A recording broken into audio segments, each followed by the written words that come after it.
Na cidade mais tensa do mundo, o fechamento de uma fronteira levou ao perigoso enfrentamento entre tanques dos Estados Unidos e da União Soviética. E é isso que você vai ver hoje nesse canal.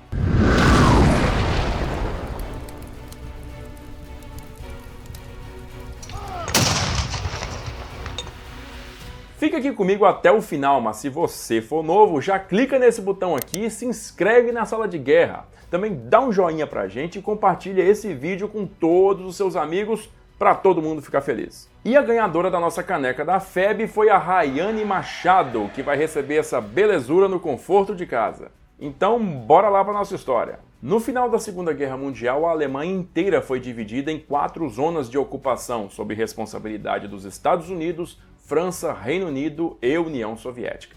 Se você quiser saber os detalhes sobre como tudo isso aconteceu, assiste o meu vídeo do dia da vitória clicando bem aqui. Enquanto as 3 primeiras potências iniciaram movimentos de ocupação coordenada, a União Soviética agiu unilateralmente e criou um novo país comunista em sua zona de influência, chamado de República Democrática Alemã ou Alemanha Oriental. Ao mesmo tempo em que a Alemanha era dividida entre Ocidente e Oriente, a capital Berlim, 180 quilômetros atrás das linhas da Cortina de Ferro, era igualmente dividida, efetivamente criando um enclave ocidental isolado dentro da Alemanha Oriental. E nos primeiros anos que se seguiram à guerra, 1,5 milhão de pessoas emigrou dos países do bloco soviético para a Alemanha Ocidental, com grande parte dessa imigração passando pelo território alemão. Como até então as fronteiras não dispunham de quaisquer barreiras físicas, o número de europeus do leste pedindo asilo na Alemanha Ocidental equivalia a uma cidade de médio porte em 1953. Foi quando o bloco soviético decidiu fechar a chamada fronteira interna da Alemanha, entre as metades ocidental e oriental, passando arame farpado por toda a sua extensão. Essa atitude acabou fazendo com que a fronteira municipal entre Berlim Ocidental e Berlim Oriental, ainda plenamente aberta, se tornasse agora a via de fuga mais fácil para escapar do comunismo, e a cidade se tornou um ponto de esperança para milhões de pessoas. E essa característica só se tornou ainda mais importante após o governo da Alemanha Oriental proibir todas as viagens entre as duas Alemanhas em 1956. De fato, até 1961 é estimado que 4,5 milhões de alemães orientais, o equivalente a 20% de toda a população do país, tenha emigrado para o Ocidente através de Berlim Ocidental, onde diversas agências ocidentais agiam de prontidão para emitir documentos de asilo político para essas pessoas. O fator mais preocupante para a Alemanha Oriental é que essa imigração era desproporcionalmente intensa entre as camadas mais instruídas de sua sociedade: engenheiros, técnicos, médicos, professores, advogados e diversos outros profissionais qualificados. Essa imensa fuga de cérebros ameaçava seriamente condenar o país, e fechar aquela via de fuga se tornou imperativo para Walter Ulbricht, o poderoso primeiro secretário do governo comunista alemão. Pressionado por Ulbricht, o líder soviético Nikita Khrushchev emitiu um ultimato às potências ocidentais em novembro de 1958, demandando a retirada de tropas e a completa desmilitarização de Berlim Ocidental dentro de 6 meses. Com isso, Khrushchev queria que o acesso a Berlim Ocidental se desse exclusivamente através da autorização do governo alemão oriental. Em resposta, Estados Unidos, França e Reino Unido expressaram sua determinação em permanecer na cidade sem qualquer mudança, ignorando o reconhecimento do governo alemão oriental, visto que o acordo da Conferência de Yalta em 1945 lhes garantia pleno acesso à cidade. A determinação ocidental veio acompanhada da formação de um grupo especial conjunto para coordenar uma resposta militar a qualquer agressão inimiga em Berlim. E essa reação fez Khrushchev retirar seu ultimato em maio de 1959. No ano seguinte, o clima político entre Khrushchev e o presidente americano Dwight Eisenhower favorecia a discussão de uma solução pacífica para o problema de Berlim, e esperava-se que tal solução fosse anunciada durante a Conferência de Paris em maio de 1960. Contudo, apenas 2 semanas antes da conferência, um evento traumático de repercussão mundial mudou tudo. No dia 1º de maio, uma bateria de mísseis antiaéreos soviéticos abateu sobre a região de Sverdlovsk uma aeronave espiã norte-americana Lockheed U-2, pilotada pelo capitão Francis Gary Powers, e Khrushchev exibiu publicamente o piloto e os destroços da aeronave como prova da traição das promessas de cooperação feitas pelos Estados Unidos. Toda a conferência foi cancelada e a situação em Berlim ficou ainda mais distante de uma resolução. No ano seguinte, John F. Kennedy assumiu a presidência dos Estados Unidos, assumindo também a responsabilidade de manter os interesses americanos em Berlim Ocidental. Como resposta a um novo ultimato feito por Khrushchev em 4 de junho de 1961, Kennedy ordenou a ativação de 6 novas divisões do Exército e 2 dos fuzileiros navais, como também pediu ao Congresso um gigantesco aumento no orçamento do Pentágono, mostrando que os Estados Unidos estavam decididos a não serem expulsos da cidade. Contudo, desde o começo daquele ano, Walter Ulbricht já vinha secretamente colocando em ação seu plano para selar a fronteira com Berlim Ocidental, cuidadosamente armazenando grandes quantidades de arame farpado e outros materiais de construção pela cidade. Apesar das adiantadas preparações, no dia 15 de junho, Ulbricht foi à imprensa internacional e garantiu publicamente: ninguém aqui tem a intenção de construir um muro. No entanto, menos de 2 meses depois, num sábado, 12 de agosto de 1961, numa festa do alto escalão do governo em Berlim Oriental, Walter Ulbricht assinou a ordem para selar toda a fronteira e erigir um muro. À meia-noite do domingo, 13 de agosto, tropas do exército e da polícia da Alemanha Oriental começaram a fechar com arame farpado toda a linha fronteiriça urbana de 43 quilômetros entre as cidades e todo o perímetro de Berlim Ocidental, num comprimento total de 156 quilômetros. Quando o dia raiou, as autoridades ocidentais foram surpreendidas pelo bloqueio e viram as primeiras unidades de construção começarem a erigir o infame Muro de Berlim.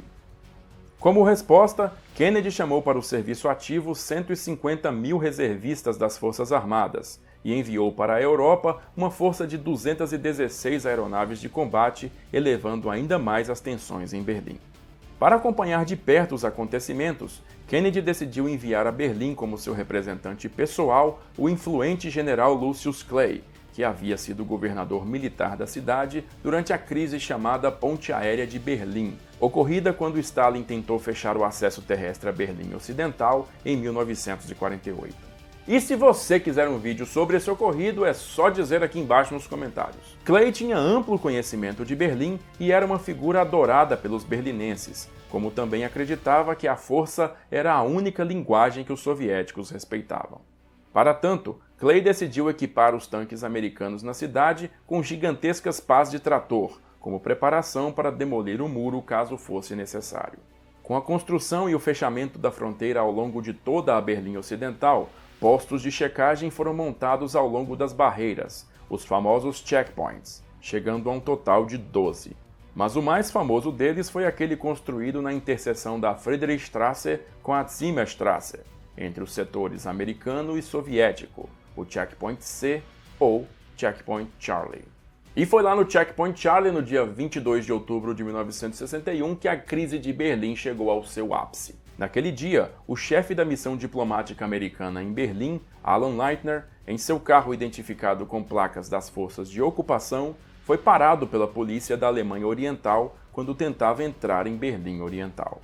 Diante desta violação dos acordos de ocupação, Kennedy e Clay resolveram por uma demonstração de força. No dia seguinte, Clay enviou outro diplomata americano para testar a passagem. Quando a polícia alemã novamente parou o veículo e exigiu os documentos, a polícia militar americana imediatamente entrou em ação, usando seus jipes para escoltar o carro pela fronteira até o lado oriental, afastando a chocada polícia alemã. O comando americano enviou uma comunicação ao comandante militar soviético em Berlim, Coronel Andrei Soloviev, demandando que ele tomasse a responsabilidade de conter os policiais alemães em suas ações de checagem na fronteira. Todavia, Soloviev concordou com as medidas dos alemães, dizendo que somente veículos não identificados estavam sendo parados e que a provocação americana ao escoltar o carro pela passagem havia sido desmedida. Estou autorizado a dizer que é necessário evitar ações desse tipo. Tais ações podem provocar retaliações correspondentes do nosso lado. Nós temos tanques também. Odiamos a ideia de tomar essas atitudes, e estou certo que vocês vão reexaminar as suas ações. Como resposta a essa declaração, Clay ordenou uma nova tentativa de travessia no dia 27 de outubro, mas como segurança, dessa vez ordenou que tanques M48 Patton, da Companhia F do 40º Regimento Blindado, se deslocassem para o aeroporto de Tempelhof, a 3 km de distância. Quando o diplomata americano foi novamente parado pela polícia alemã, os tanques avançaram até o Checkpoint Charlie e observaram novamente os jipes escoltarem o carro americano pela passagem, recuando para o aeroporto em seguida. Enquanto os avisos de alerta da presença dos tanques americanos soavam no quartel-general soviético, o primeiro-tenente Werner Pike, comandante do pelotão de polícia militar americana no Checkpoint Charlie, foi fazer uma pausa para fumar um cigarro na farmácia da esquina. Enquanto se distraía lá dentro, Pike virou-se e o que viu pela janela envidraçada o fez deixar cair seu cigarro. Do lado oriental, uma coluna de 10 tanques se aproximava pela Friedrichstraße, somente parando a 50 metros da fronteira. Ao seu lado estava o comandante do grupamento de tanques americanos, o Major Thomas Tyree, que observava com binóculos os grandes blindados do outro lado da passagem. Os tanques não tinham qualquer marcação que os identificasse, fazendo com que pudessem ser uma resposta soviética ou, pior, uma provocação direta feita por tanques da Alemanha Oriental, cujas forças armadas estavam proibidas de entrar em Berlim pelos acordos de ocupação. O major então disse ao jovem tenente: "Wern, eu não sei de quem são esses tanques, mas corra até Tempelhof e traga os meus tanques de volta o mais rápido que conseguir." Em meio ao trânsito berlinense das 17 horas de uma ocupada sexta-feira, Werner Pike entrou em seu Ford Taunus da Polícia Militar, acionou sua sirene e ligou sua luz giroflex, e acelerou cortando o tráfego em alta velocidade na direção do aeroporto. Ele alcançou os tanques ainda na entrada do aeroporto e somente freou ao lado do primeiro tanque da coluna, comandado pelo capitão Bob Lamphere. Da janela do carro, Pike disse ao comandante: "Senhor, temos um problema no Checkpoint Charlie. Me siga e vamos voltar para lá o mais rápido possível." Com um grito de entusiasmo, Lamphere ordenou que os monstros de aço girassem e, dando meia volta, seguissem o pequeno Ford a toda velocidade pela movimentada avenida Mehringdamm, abrindo caminho através dos incrédulos motoristas e pedestres berlinenses. Ao chegarem ao Checkpoint Charlie, uma cena inacreditável se formou. Pela primeira vez, os dois ex-aliados na guerra, agora duas potências globais rivais, se encontravam em direta atitude de confrontação. Como mesmo os uniformes pretos dos tanquistas não mostravam qualquer insígnia, o problema da identificação dos tanques continuava e Kennedy demandou uma resposta imediata para este problema. Sendo assim, Clay chamou o tenente Pike por telefone e ordenou que confirmasse a identificação dos blindados. Pike então chamou um auxiliar e entrou novamente em seu Ford, cruzando a fronteira e entrando em Berlim Oriental. Após circular por alguns quarteirões, ele estacionou e cuidadosamente aproximou-se a pé da área onde os tanques estavam estacionados e descobriu que, curiosamente, não havia ninguém por perto. Pike então aproveitou a chance e subiu no último tanque, entrando pela escotilha aberta do motorista, e confirmou que se tratava de um veículo soviético ao observar o alfabeto cirílico nos instrumentos do painel. Ele também encontrou um jornal russo lá dentro. Na verdade, aqueles eram tanques T-54 da 7ª Companhia do 68º Regimento de Tanques da Guarda, cujo grupamento era comandado pelo Major Vassily Yakovlevich Mika. Pike também viu os tanquistas, cerca de 50 homens, sentados no chão enquanto recebiam instruções a pouca distância dali. Sorrateiramente ele conseguiu se aproximar e escutar que falavam em russo. Com a identidade dos veículos confirmada, a comunicação de bastidores entre o Kremlin e a Casa Branca começou, numa tentativa de conter a crise. Mas enquanto isso, os dois grupamentos de tanques apontavam suas armas uns contra os outros, e ambos tinham ordens expressas de reagir imediatamente contra qualquer provocação. Os motoristas dos tanques faziam os motores rugirem periodicamente, indicando ao outro lado sua prontidão e determinação em agir. Contudo, os soldados também foram aconselhados a ter cautela, pois qualquer disparo acidental poderia provocar um conflito que poderia muito bem terminar numa guerra nuclear entre as duas potências. Durante toda a tensa noite de 27 para 28 de outubro de 1961, o irrompimento da Terceira Guerra Mundial esteve por um fio, naqueles meros 100 metros que separavam os tanques americanos de soviéticos no Checkpoint Charlie. Pela manhã, John Kennedy prometeu a Nikita Khrushchev que passaria a agir com mais calma em Berlim, se os soviéticos concordassem em retirar os tanques primeiro. Khrushchev concordou, mas sendo cauteloso, ordenou que a retirada fosse lenta e gradual. Um dos seus tanques moveu-se 5 metros para trás, e ordem semelhante foi cumprida por um tanque americano. Um a um os tanques se retiraram do local, até que o último deles saiu às 11 da manhã, encerrando a crise dos tanques em Berlim. Kennedy havia tacitamente dado seu aval à construção do Muro de Berlim, dizendo: "Não é uma solução muito bonita, mas o muro é bem melhor que uma guerra." Ao longo dos 28 anos seguintes, cerca de 5.000 pessoas arriscaram suas vidas e conseguiram saltar o muro, mas centenas de outras perderam a vida na tentativa. O general Clay, embora criticado pelo comando americano pelo seu comportamento extremamente agressivo durante a crise, foi muito aplaudido por sua firmeza contra os russos pelos berlinenses ocidentais, incluindo o prefeito da cidade e futuro chanceler da Alemanha, Willy Brandt. Hoje, o Checkpoint Charlie permanece preservado como uma atração turística em Berlim, e você pode visitar o local histórico daquele perigoso momento. Eu mesmo já fui lá em 2011, comprei esse cap da Alemanha Oriental e tirei essa foto, bem ao lado de onde os tanques M48 americanos haviam rugido 50 anos antes. Na crise de Berlim em 1961, o mundo prendeu sua respiração e percebeu o quão perto chegou de uma guerra nuclear. Mas o pior ainda não havia passado, pois no ano seguinte uma crise ainda mais tensa e perigosa testou os nervos das duas superpotências, levando todo o planeta ao ponto mais próximo da aniquilação total em toda a sua história. E aí, gostou desse vídeo? Então colabora com a gente lá no Apoia-se e ajude a manter a Sala de Guerra. A sua contribuição é muito importante para o canal.